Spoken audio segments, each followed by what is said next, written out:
Nərgiz xanım, Ramazan ayında niyə Quran oxunur?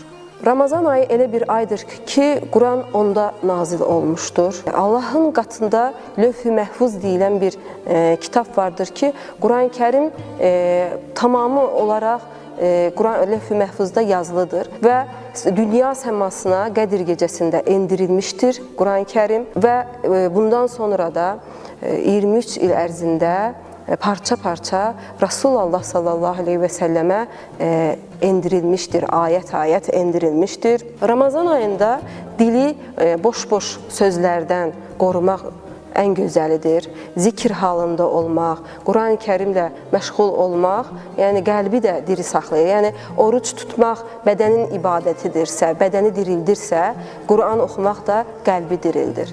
Ramazanda xətm edilər. Yəni Quran-ı Kərim hər gün bir cüz oxunmaqla, cüz nədən ibarətdir? 10 vərəq 20 səhifə və Ramazanın sonuna doğru hər gün bu tərtiblə oxunarsa xətm olunmuş olar.